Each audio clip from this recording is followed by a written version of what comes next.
yang perlu didiskusikan, silakan ya kita diskusikan sehingga kalian bisa mengerjakan dengan baik.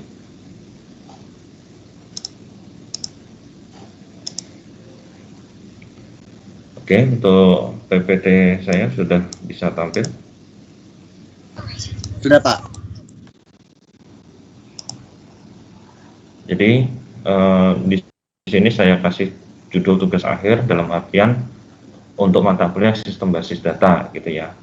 Jadi ini sebenarnya pengganti UAS. Karena sebelum-sebelumnya komponen dari penilaian mata kuliah praktikum seperti sistem basis data itu kan ada daftar hadir, kemudian ada perilaku sama praktikum, dan yang terakhir ada UAS ya.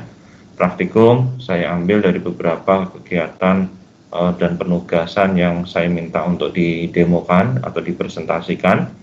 Jadi kalau kalian mendemokan, mengumpulkan tugas dan sebagainya merasa sudah maksimal, artinya sudah bagus, maka ya jangan khawatir karena untuk praktikum itu persentasenya cukup besar ya, sampai 50. Nah, kemudian untuk melengkapinya satu komponen lagi yaitu UAS. Nah, UAS ini saya buat penugasan seperti ini. Nah, biasanya kalau offline itu dikerjakan di lab komputer ya, dikerjakan di lab komputer. Nanti biasanya saya bagi setiap kelasnya karena di satu minggunya itu 2 pertemuan, nanti sesinya menjadi 2 ya. Jadi langsung dikerjakan, saya kasih studi kasus langsung kerjakan, selesai nggak selesai kelihatan. Tapi berhubung ini dikerjakan di rumah, nanti ada waktu-waktu yang disesuaikan ya. Baik, kita lanjut. Nah, jadi untuk tugas UAS ini saya ambil semacam studi kasus ya, studi kasus. Ini saya ambil contoh faktur ya, faktur, dan ini adalah faktur real. Artinya memang faktur yang ada gitu ya di lapangan atau di dunia nyata, bukan hanya teorinya ya. Faktur ini sebenarnya kalau kita mengambil sebagai satu rujukan itu bisa merujuk pada penugasan waktu membahas normalisasi ya. Normalisasi itu tentang kartu rencana studi. Nah, di situ sebenarnya polanya ya dalam menyelesaikan studi kasus ini itu sama ya, polanya sama. Dimana kita menghadapi satu form atau nota atau bentuk seperti yang ada ini yaitu faktur.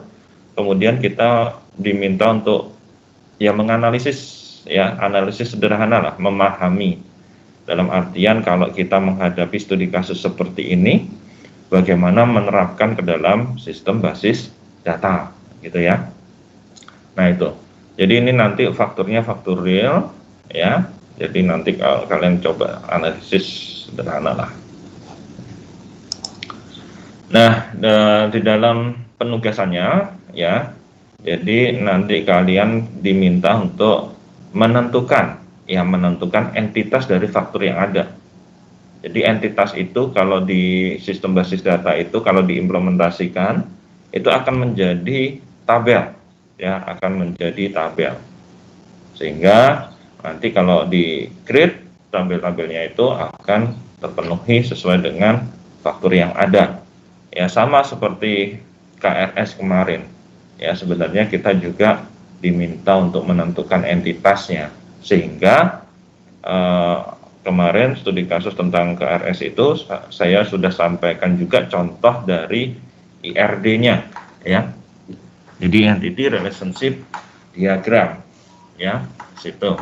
Nah, IRD di sini ya jangan lupa secara teori memiliki aturan ya. Jadi tidak Oke, bentar ada telepon.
Pak, suara Pian nggak ada, Pak.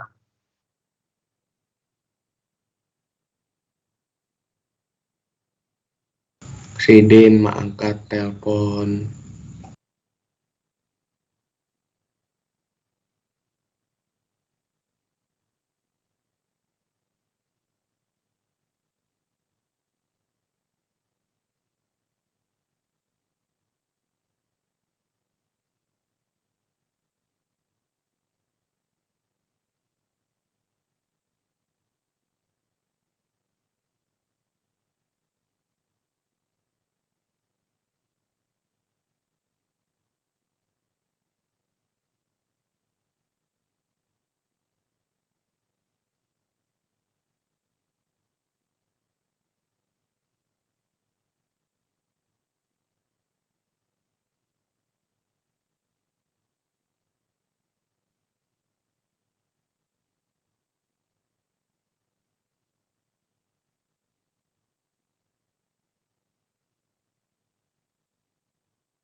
Oke, maaf ya. Mana tadi? Ah.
Oke, maaf ya. Angkat telepon dulu. Oke, kita lanjut ya. Sudah tampil lagi untuk PPT-nya? Sudah, Pak. Sudah ya. Sudah, Pak. Oke, kita lanjut. Jadi nanti kalian membuat IRD-nya dari faktor yang sudah kalian tentukan entitasnya. Kemudian yang ketiga adalah buatlah tahapan normalisasi, ya. Sama seperti yang kemarin pembahasan normalisasi di KRS. Itu nanti kalian mulai dari anormal sampai bentuk normal terakhir, yaitu bentuk normal ketiga. Nah, tentunya kalau kita bicara normalisasi, kalian harus buat simulasi datanya, ya. Di faktor itu juga ada sudah datanya gitu kan, tinggal kalian simulasikan lebih lanjut. Ya kurang lebih kalau kalian bisa memahami step by step dari normalisasi yang pernah kita bahas ya, sampai 2 atau 3 minggu ya pertemuannya, sampai clear, sampai jelas saya membahasnya. Nah, itu ya ikuti saja seperti itu ya. Kemudian 1, 2, 3 ini adalah tentang konseptual teori ya, tentang konseptual teori, di mana mau nggak mau kalau kita bicara tentang basis data, maka teori-teori ini harus kita pahami ya, kita pahami tentang entitas, tentang entity relationship diagram, kemudian normalisasi. Nah, kemudian masuk ke tahap implementasi atau praktisnya ya. Kita akan mengimplementasikan konsep yang sudah kalian buat ya, Nah, di sini ya kurang lebih sama ya dari penugasan yang sebelumnya. Kalian implementasikan mulai dari bagaimana meng-create database, bagaimana meng-create tabel ya.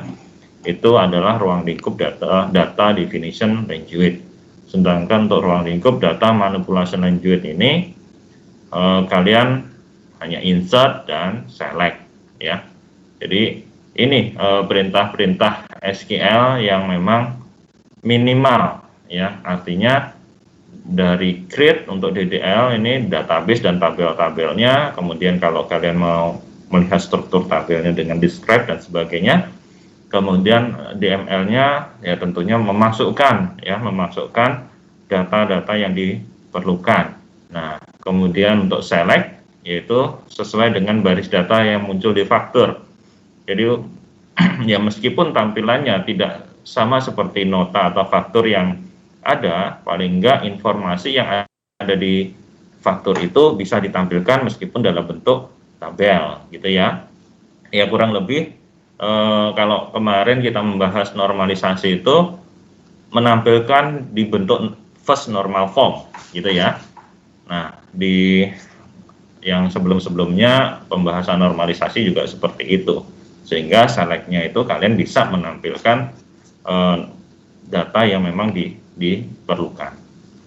Nah, ini semua nanti tugas dikumpul paling lambat tanggal 25 Januari, jadi kurang lebih 2 minggu lah, 2 minggu ya, 2 minggu. Jadi silakan nanti kalian kerjakan. Nah, dalam penugasan ini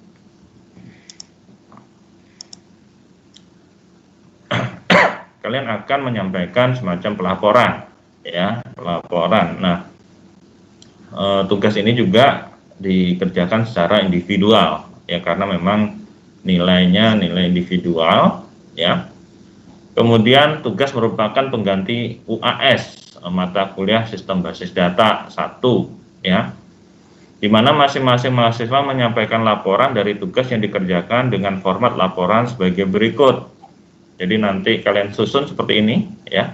Ini ada halaman sampul, daftar isi, bab 1 pendahuluan ini ya kalian menceritakan tentang studi kasus yang kalian kerjakan ya. Kemudian ada dasar teori singkat saja, kalian bisa menjabarkan referensi teori tentang database, IRD, normalisasi, DDL dan DML ya, dasar teorinya. Kemudian pada bab 3 kalian masuk ke pembahasan Jadi dari studi kasus itu entitas itu apa saja yang kalian tentukan dari hasil analisis sederhana dari studi kasus faktur tersebut. Ya, kemudian bentuk IRD-nya, entity relationship diagramnya itu seperti apa. Dan yang selanjutnya yang ketiga adalah normalisasi. Keempat perintah DDL, kalian screenshot saja dari command prompt yang kalian kerjakan dan perintah DML-nya. Ya.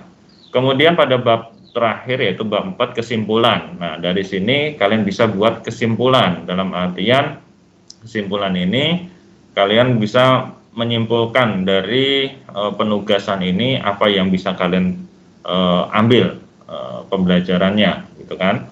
Apakah konsep teorinya kalian lebih mengerti atau di praktisnya, ya, di prakteknya implementasi di database management sistemnya semakin bisa menguasai, ya. Itu coba kalian simpulkan di sini. Kemudian yang terakhir adalah daftar pustaka. Daftar pustaka ini sumber rujukan yang ada di bab 2 dasar teorinya. Jadi kalau pengen valid, kalian bisa mengambil dari buku atau jurnal. Kalaupun kalian mendapatkan dari internet, ya, dari internet itu cari rujukan utamanya. Jangan kalian tampilkan halaman websitenya, misal daftar pustaka dari HTTP apa, itu jangan. Ya, biasanya orang menulis di halaman web itu ada rujukan buku atau yang lainnya. Ya, jadi rujukannya bukan dari halaman web. Ya, jadi yang ditulis di daftar pustaka itu rujukan utamanya, ya, referensi utamanya buku atau jurnal. Kalau susah mencari rujukan utamanya bisa lihat di Google Book, ya, di Google Book itu bisa dicari, ya. Nah, seperti itu. Nah, perhatikan di sini penugasan ini saya ulang dikerjakan oleh masing-masing mahasiswa. Nah, perhatikan, saya tidak akan membatasi dalam artian kalian tetap boleh bekerja sama, ya, tetap boleh berkolaborasi learning, ya, bukan copy paste, ya. Perhatikan, saya ingatkan lagi, kolaborasi learning dengan copy paste itu sangat jauh berbeda, ya. Kalau kolaborasi learning kalian belajar bersama dan memahaminya bersama. Nah, sedangkan copy paste maka itu adalah bentuk plagiasi yang memang hanya mengcopy dan menyimpannya kembali tanpa ada pemahaman apapun, ya. Jadi bisa dipastikan tidak mengerti apa yang di copy, ya. Beda dengan kolaborasi learning. Jadi kalian kerja bersama silakan, nggak apa-apa. Yang penting nanti setiap mahasiswa akan menyampaikan laporannya seperti ini, ya. Jadi seperti itu yang bisa saya sampaikan untuk penugasan dalam rangka mengganti atau mengambil nilai UAS di mata kuliah sistem basis data 1. Baik, mungkin itu. Jika ada pertanyaan atau ada yang perlu didiskusikan, saya persilakan.